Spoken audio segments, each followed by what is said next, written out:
Hello everyone, hope you all are doing well. ഇന്ന് നമ്മൾ discuss ചെയ്യാൻ പോകുന്നത് അമേരിക്കൻ പോയട്രിയിലെ യൂണിറ്റ് 5 ആണ്. ഇതിൽ ഫിലിപ്പ് ഫേർണോയുടെ ദി വൈൽഡ് ഹണി സർക്കിൾ എന്നുള്ള ഒരു പോയമാണ് നമ്മൾ ഇന്ന് ഡിസ്കസ് ചെയ്യാൻ പോകുന്നത്. സോ അതിന് മുമ്പായിട്ട് നമുക്ക് ഓഥറിനെ കുറിച്ചിട്ടുള്ള കുറച്ച് ബയോഗ്രഫിക്കൽ ഡീറ്റെയിൽസ് നോക്കാം. ഫിലിപ്പ് ഫേർണോ ജനിച്ചത് 1752 ന്യൂയോർക്ക് സിറ്റിയിലാണ്. ഇവരുടെ ഫാമിലി എന്ന് പറയുന്നത് ഫ്രഞ്ച് ഫ്യൂഗനോട്ട് എന്നുള്ള ഒരു മതവിഭാഗത്തിൽ പെട്ടിട്ടുള്ള ഒരു ഫാമിലിയായിരുന്നു. പ്രിൻസ്റ്റൺ എന്നുള്ള ഒരു യൂണിവേഴ്സിറ്റിയിലാണ് അദ്ദേഹത്തിൻ്റെ എഡ്യൂക്കേഷനൊക്കെ കംപ്ലീറ്റ് ചെയ്തിട്ടുണ്ടായിരുന്നത്. പിന്നീട് അദ്ദേഹം ബ്രിട്ടീഷുകാർക്കെതിരെ ദ ബ്രിട്ടീഷ് പ്രിസൺഷിപ്പ് എന്നുള്ള ഒരു കൃതി എഴുതുകയുണ്ടായിട്ടുണ്ട്. അദ്ദേഹം വളരെ ഫേമസ് ആയിട്ടുള്ള ഒരു പോയറ്റ് ആയിരുന്നു. അദ്ദേഹത്തിൻ്റെ പോയംസിനൊക്കെ the poet of the American revolution എന്ന പദവി ലഭിച്ചിട്ടുണ്ടായിരുന്നു. ദെൻ നമുക്ക് ഈ പോയത്തിലേക്ക് പോകാം. ഈ ഒരു പോയം എഴുതിയത് 1786 കാലഘട്ടങ്ങളിലായിരുന്നു. സോ ഇതിൻ്റെ പ്രധാനപ്പെട്ട വിഷയം എന്ന് പറയുന്നത് അമേരിക്ക ഒരു പുതിയ ദേശം എന്ന നിലയിൽ വളരുന്നു. അമേരിക്കയുടെ വളർച്ചയാണ് ഇതിൻ്റെ ഒരു തീമായിട്ട് വരുന്നത്. സോ നമുക്ക് ഈ ഒരു കവിതയിൽ ഫേർണോയുടെ ഈ ഒരു കവിതയിൽ നമുക്ക് ദേശസ്നേഹം, അതുപോലെ തന്നെ സ്വാതന്ത്ര്യം, സ്നേഹം എന്നിങ്ങനെയുള്ള തീംസും കാര്യങ്ങളൊക്കെ നമുക്ക് കാണാൻ വേണ്ടിയിട്ട് സാധിക്കുന്നതാണ്. സോ നെക്സ്റ്റ് നമുക്ക് പോയത്തിലേക്ക് കിടക്കാം. സോ ഫസ്റ്റ് ഓഫ് ഓൾ നമുക്ക് ഇതിൻ്റെ ടൈറ്റിലിനെ കുറിച്ച് സംസാരിക്കാം. Title? The wild honey circle എന്ന് പറഞ്ഞാൽ അതൊരു അമേരിക്കയിൽ കാണപ്പെടുന്ന ഒരു ചെറിയൊരു പൂക്കളുള്ളൊരു ചെടിയാണ് ദി വൈൽഡ് ഹണി സർക്കിൾ എന്ന് പറയുന്നത്. സോ അതുകൊണ്ട് തന്നെ ഫേർണോ അതിന് അമേരിക്കയുടെ പ്രതീകമായിട്ടാണ് ഈ ഒരു പോയത്തിൽ കാണിക്കുന്നത്. അതായത് അമേരിക്കയുടെ വളർച്ച, അതുപോലെ തന്നെ അമേരിക്കയുടെ ശുദ്ധത, അതുപോലെ തന്നെ പുതുമ, ഇതൊക്കെ ദി വൈൽഡ് ഹണി സർക്കിൾ എന്ന ചെടിയിലൂടെയാണ് പോയറ്റ് ഈ ഒരു പോയത്തിലൂടെ കാണിക്കുന്നത്. സോ നമുക്കിതിൻ്റെ ഫസ്റ്റ് സ്റ്റാൻസയിലേക്ക് പോകാം. ഫസ്റ്റ് സ്റ്റാൻസയിൽ പറയുന്നത് എന്താണെന്ന് വെച്ചാൽ ഈ ഒരു പൂവ് വളരെ നന്നായി തന്നെയാണ് വളരുന്നത്. ഈ ഒരു വൈൽഡ് ഹണി സർക്കിൾ എന്ന് പറഞ്ഞിട്ടുള്ള ഈ ഒരു പൂവ് വളരെ നന്നായി തന്നെയാണ് വളരുന്നത്. ഇതൊരു ഒറ്റപ്പെട്ട ഒരു ശാന്തമായിട്ടുള്ള ഒരു സ്ഥലത്താണ് ഇത് വളരുന്നത്. ആരും ഇതിനെ തഴുകുന്നില്ല, അതുപോലെ ആരും ഇതിനെ പരിചരിക്കുന്നില്ല, അതുപോലെ തന്നെ നശിപ്പിക്കാനും ശ്രമിക്കുന്നില്ല. ഈ ഒരു പൂവ് വളരെ സ്വാഭാവികമായും വളരെ സുരക്ഷിതമായിട്ടാണ് വളരുന്നത്. സോ നമ്മുടെ അമേരിക്കയെ കുറിച്ചിട്ടാണ് പറയുന്നത്. കാരണം ഇത് വളരെ ലളിതമായിട്ടാണ് അമേരിക്കയുടെ വളർച്ച എന്ന് പറയുന്നത്. അത് സ്വതന്ത്രമായിട്ടാണ് വളരുന്നത് എന്നൊക്കെയാണ് ഈ ഒരു ഫസ്റ്റ് സ്റ്റാൻസയിൽ കവി ഉദ്ദേശിക്കുന്നത്. മാത്രമല്ല അമേരിക്ക അതുപോലെ അതിവേഗത്തിലാണ് ഒരു ചെടി വളരുന്നത് പോലെ അതിവേഗത്തിലാണ് വളർന്നുകൊണ്ടിരിക്കുന്നതെന്നും കൂടിയാണ് പോയിട്ട് ഇതിൽ പറഞ്ഞു വെക്കുന്നത്. ദെൻ നെക്സ്റ്റ് സ്റ്റാൻസയിൽ പോയിട്ട് പറയുന്നത് എന്താണെന്ന് വെച്ചാൽ പ്രകൃതിയാണിത് ക്രിയേറ്റ് ചെയ്തിട്ടുള്ളതും, അതുപോലെ തന്നെ ഇത് വളരാൻ വേണ്ടിയിട്ട് ഹെൽപ്പ് ചെയ്യുന്നത് ആരാണ്? പ്രകൃതിയാണ്. അതുകൊണ്ട് തന്നെ അതിശക്തമായിട്ടുള്ള വെയിലിൽ നിന്നൊക്കെ രക്ഷ നേടാൻ വേണ്ടിയിട്ട് അതിന് വാട്ടർ പ്രൊവൈഡ് ചെയ്യുന്നുണ്ട്.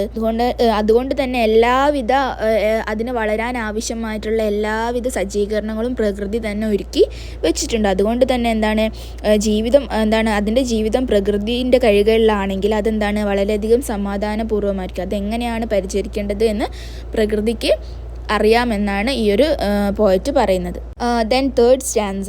സോ ഈ ഒരു സ്റ്റാൻസയിൽ നമുക്ക് കാണാൻ സാധിക്കുന്നത് നമ്മുടെ ഒരു ജീവിതത്തിൻ്റെ ഒരു താൽക്കാലികമായിട്ടുള്ള ജീവിതം എന്ന് പറയുന്നത് ഒരുപാട് കാലമൊന്നും ആരും ഏതൊരു ജീവിയാണെങ്കിലും ഒരുപാട് കാലമൊന്നും ജീവിക്കില്ലല്ലേ. അപ്പോൾ എല്ലാത്തിനും ഒരു എക്സ്പയറി ഉണ്ട്. അതുപോലെ തന്നെ എത്ര സൗന്ദര്യമുള്ള വസ്തുവിനാണെങ്കിലും ഒരു സമയം കഴിയുന്ന സമയത്ത് അതിൻ്റെ സൗന്ദര്യങ്ങളൊക്കെ ഇല്ലാതാവും. സോ അതും കൂടെയാണ് ഈ ഒരു സ്റ്റാൻസയിൽ നമുക്ക് കവി പറഞ്ഞു തരുന്നത്. സോ കവി പറയാണ് ഈ ഒരു ഫ്ലവറിൻ്റെ ഭാവി, ഈ ഒരു ചെടിയുടെ ഭാവിക്ക് ഒരു ക്ഷയമൊക്കെ സംഭവിക്കും എന്നാണ് പറയുന്നത്.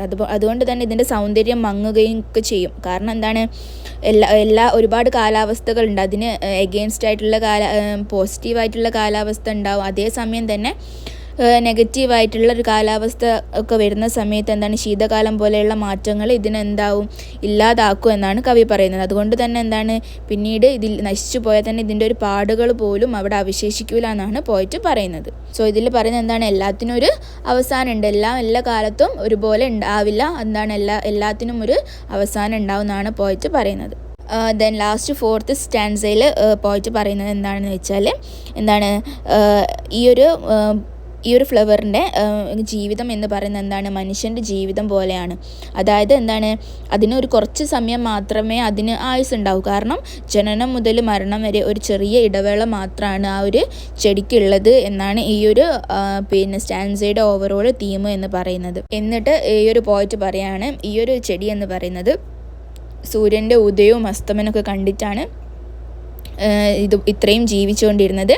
അതുകൊണ്ട് തന്നെ പിന്നീട് എന്താണ്, അതൊന്നും അല്ലാതായിട്ട് പിന്നീട് അത് മാറുകയും അതുപോലെ തന്നെ അതെങ്ങനെയാണോ ഉദിക്കുന്നത്, എങ്ങനെയാണോ അസ്തമിക്കുന്നത്, അത്രയും കുറഞ്ഞ സമയം മാത്രമേ ഈ ഒരു ചെടിക്ക് എന്താണ് ആയുസ്സുള്ളൂ എന്നാണ്. വെറും കുറച്ച് നിമിഷങ്ങൾ മാത്രമേ ഈ ഒരു ചെടിക്ക് ലൈഫ് സ്പാൻ ഉള്ളൂ എന്നാണ് പോയിറ്റ് പറയുന്നത്. സോ ഈ ഒരു പോയം എന്ന് പറയുന്നത് എന്താണ്, 4 സ്റ്റാൻസകളായിട്ടാണുള്ളത്. അതിൽ ഓരോന്നിലും 6 വരികളായിട്ടാണുള്ളത്. ABC എന്നിങ്ങനെയുള്ള ക്രമത്തിലാണ് ഈ ഒരു പോയം ഉള്ളത്. സോ ഇതിൻ്റെ ആദ്യ സ്റ്റാൻസയിൽ എന്താണ് പറയുന്നത്, അമേരിക്കയുടെ പുതുമയാണ്, അമേരിക്ക എങ്ങനെയാണ് വളരുന്നത്, എങ്ങനെയാണ് വളർന്നുകൊണ്ടിരിക്കുന്നത് എന്നുള്ള കാര്യങ്ങളെ കുറിച്ചിട്ടാണ് പറയുന്നത്. ദെൻ രണ്ടാമത്തെ സ്റ്റാൻസയിൽ എന്താണ്, ജീവിതത്തിൻ്റെ ഒരു താൽക്കാലികമായിട്ടുള്ള ജീവിതത്തിനെ കുറിച്ചിട്ടാണ് ഓഥർ പറയുന്നത്. ദെൻ മൂന്നാമത്തെ സ്റ്റാൻസയിൽ എന്താണ്, ഭാവിയിലുണ്ടാകുന്ന ഭീഷണികളും കാരണം ഒബ്സ്ട്രഗിൾസും കാര്യങ്ങളൊക്കെയാണ് പറയുന്നത്. ദെൻ നെക്സ്റ്റ് എന്താണ്, നാലാമത്തെ സ്റ്റാൻസയിൽ പറയുന്നത്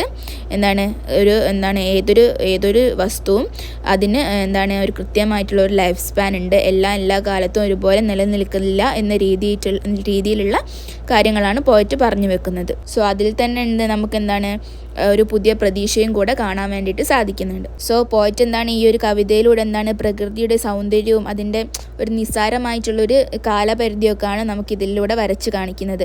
മാത്രമല്ല ആ ഒരു ഫ്ലവറിൻ്റെ ജീവിതം നമ്മുടെ മനുഷ്യൻ്റെ ജീവിതത്തെയാണ് ഓർമ്മപ്പെടുത്തുന്നത്. കാരണം ജീവിതം എന്ന് പറയുന്നത് കുറച്ച് സമയത്തേക്ക് മാത്രമുള്ളതാണ്. എല്ലാവരും എല്ലാ സമയത്തും ഒരുപോലെ ആവില്ല, അപ്സ് ആൻഡ് ഡൗൺസും ഒക്കെ ഉണ്ടാവും എന്നൊക്കെയാണ് പോയിട്ട് ഇതിലൂടെ പറഞ്ഞു വെക്കുന്നത്. I hope it's very clear. So ഇത്രയാണ് നമുക്ക് ഈ ഒരു പോയത്തിലൂടെ ഡിസ്കസ് ചെയ്യാനുള്ളത്. Thank U.